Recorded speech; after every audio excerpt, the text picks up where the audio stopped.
दोस्तों ये wiring diagram है। काफी भाइयों की रिक्वेस्ट आ रही थी कि भाई इन्वर्टर मॉडल के कंप्रेसर को डायरेक्ट चलाने वाली डिवाइस बना के दिखाओ, उसकी वायरिंग डायग्राम समझाओ और क्या क्या चीजें लगती है।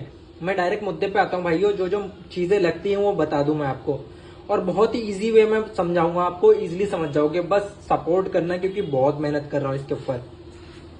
जो आपको चीज चाहिए मैं जुगाड़ बता देता हूँ कहाँ कहाँ पे मिल जाएगी। ये पीसीबी सैमसंग की सिंगल डोर की पीसीबी है, ये चाहिए आपको, जो कि इजिली कबाड़ी वालों के पास मिल जाएगी, सस्ते से सस्ते में मिल जाती है, उनसे डील करना होगा आपको। ठीक है। एक ये 12 वोल्ट का रेगुलेटर होता है जो डीसी वोल्टेज को कंट्रोल करता है। ये आप अमेजोन से ऑर्डर कर सकते हो या नियर बाई अपने स्पेयर पार्ट्स वाले के पास ट्राई कर सकते हो। ये तो आपको बिजली वाले के पास इजिली मिल जाएगी। ये 12 वोल्ट डीसी सप्लाई वाला है, एसी से 12 वोल्ट डीसी सप्लाई करता है। ये अडेप्टर आता है जो कि मोस्टली एलईडी में लगी रहती है। ठीक है दोस्तों, यह वाईफाई का चार्जर आता है जिससे आप 12 वोल्ट डीसी निकलता है, आप उसे भी यूज कर सकते हो। और एक स्विच हो गया नॉर्मल सा, और ये 3 प्लग। बस ये आइटम चाहिए आपको, आप इजिली ये डिवाइस बना सकते हो खुद से ही। कुछ दिखा दूं मैं आपको, जैसे समझाऊं आपको। ये वही रेगुलेटर है और इसकी वायरिंग कर रखी है, और ये मैंने ये नहीं लगा रखा क्योंकि मेरे को ये महंगा पड़ रहा था। मेरे पास था ये अडेप्टर ऑलरेडी, तो मैंने उसे यूज कर लिया।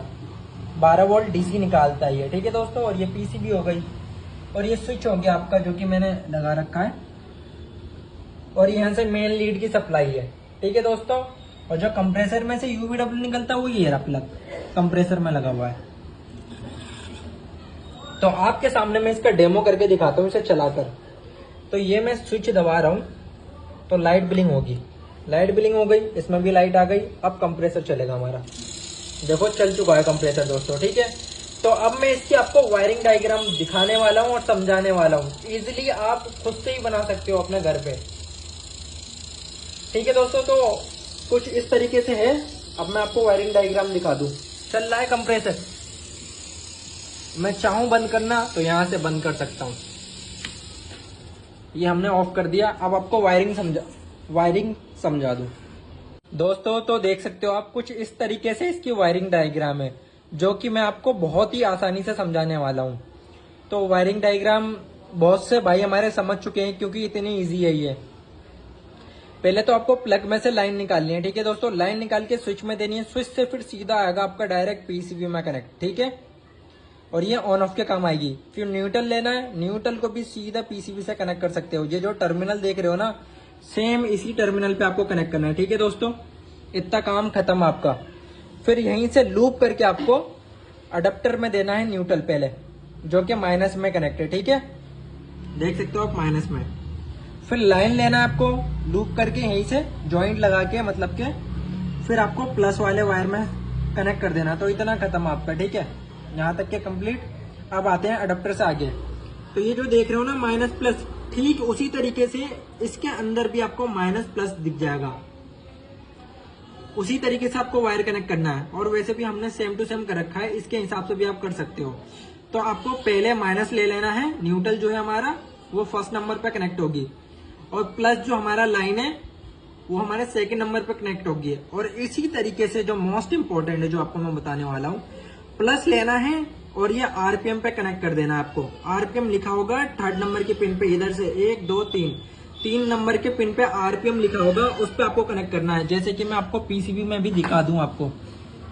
ये हमारा पीसीबी है, इसके अंदर जूम करता हूं मैं, शायद दिख जाए आपको। देख सकते हो दोस्तों, थर्ड नंबर के पिन पे आरपीएम लिखा हुआ है, तो इसी पे कनेक्ट करना है आपको। ठीक है, आरपीएम पे कनेक्ट कर दिया आपने। इसके बाद आपको न्यूट्रल लेना है। न्यूट्रल 5 वोल्ट होता है, उसे भी आपको फर्स्ट नंबर पे कनेक्ट करना है, जैसा कि हमने इसमें कनेक्ट कर रखा है, और 5 वोल्टेज दिखाएगा भी आपको। थोड़ा सा कैमरा डिस्टर्ब कर, देखो दोस्तों 5 वोल्ट दिखा रहा है, यही पिन है वो। तो इतना करने के बाद आपका काम आधे से ज्यादा कंप्लीट हो चुका है। उसके बाद क्या बचता है, UVW हमारा, जो कि कंप्रेसर में आपको देना है। और ज्यादातर आपने जब कंप्रेसर चेक करा है तो वैल्यू जो निकलती है टर्मिनल की सेम ही होती है। तो ये जो वायर है तीनों, किसी को किसी में भी लगा सकते हो। ठीक है दोस्तों, इस तरीके से आप बड़ी आसानी से अपना भी डिवाइस तैयार कर सकते हो। और इसके फायदे मैं आपको बता दूं, इस डिवाइस को बनाने के फायदे बता दूं। एक तो मैं आपको, पहले क्या होता है, कभी कभी हम साइड पे जाते हैं तो हमारे साथ एक प्रॉब्लम आती है कि इसके अंदर जो एरर कोड शो करता है उस कंडीशन में इस पीसीबी के अंदर प्रॉब्लम है, ना कि कंप्रेसर में। ठीक है दोस्तों, पर क्या होता है जब हम पीसीबी रिपेयर करवा के ले आते हैं ना, तो कंप्रेसर भी फॉल्टी निकल जाता है। तो कस्टमर क्या कहता है, भैया तुम तो पीसीबी खराब बता रहे थे, तो पीसीबी आप ठीक करवा के लिया हो तो कंप्रेसर चलना चाहिए ना, कंप्रेसर क्यों नहीं चल रहा। अब आप कह रहे हो कंप्रेसर खराब है, तो उस कंडीशन में क्या होता है, हमें पीसीबी रिपेयर करवाने के पैसे भी नहीं मिलते, हम फंस जाते हैं। तो आपके पास जब भी डिवाइस होगा ना, तो आप डायरेक्ट कंप्रेसर को चला के चेक कर सकते हो। कंप्रेसर चल गया तो पीसीबी ही खराब है, अगर कंप्रेसर नहीं चला तो कंप्रेसर खराब है। बाकी वीडियो बनाने में बहुत मेहनत लगी है, तो प्लीज लाइक और सब्सक्राइब जरूर करना, पहली दफा कह रहा हूँ।